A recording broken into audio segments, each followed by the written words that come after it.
Dimapur railway स्टेशनवरून मणिपूरला जाण्यासाठी एक सिंपल प्रवास सुरू झाला. प्लॅन होता 8 तासात मणिपूर गाठायचा.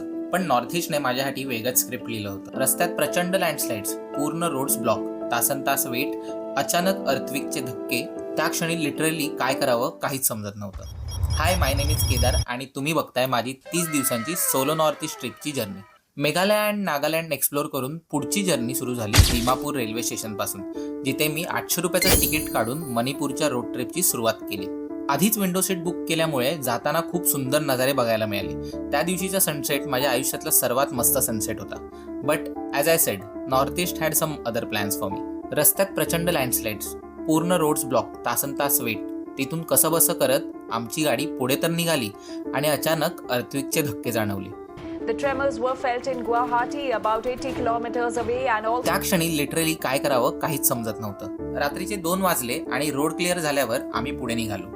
आणि जिथे वाटलं आता सगळं ठीक होईल, तिथे कारचं इंजिन पण बंद पडलं. मुंबईमध्ये राहणाऱ्या एका नॉर्मल मुलासाठी हा एक खूप थ्रिलिंग एक्सपिरियन्स होता. नेटवर्क गायब, आजूबाजूला कोणी ओळखीचं नाही, फक्त मी, तो रस्ता आणि अनसर्टेनिटी. एक वेळ अशी आली, खरंच वाटलं आज मणिपूरला पोहोचणं शक्य नाही. पण हळूहळू एक एक प्रॉब्लेम क्रॉस करत, थोडं पेशन्स, थोडं लक आणि लोकांची मदत घेत हा प्रवास पुढे चालू ठेवला. प्रत्येक किलोमीटर एक चॅलेंज होता आणि प्रत्येक टर्न एक नवीन स्टोरी. आणि शेवटी 14 तासांच्या या क्रेझी जर्नी नंतर फायनली माझी मणिपूरमध्ये एंट्री झाली. ते म्हणतात ना, सोपे प्रवास फक्त आनंद देतात, पण असे प्रवास आयुष्यभराच्या मेमरीज देऊन जातात.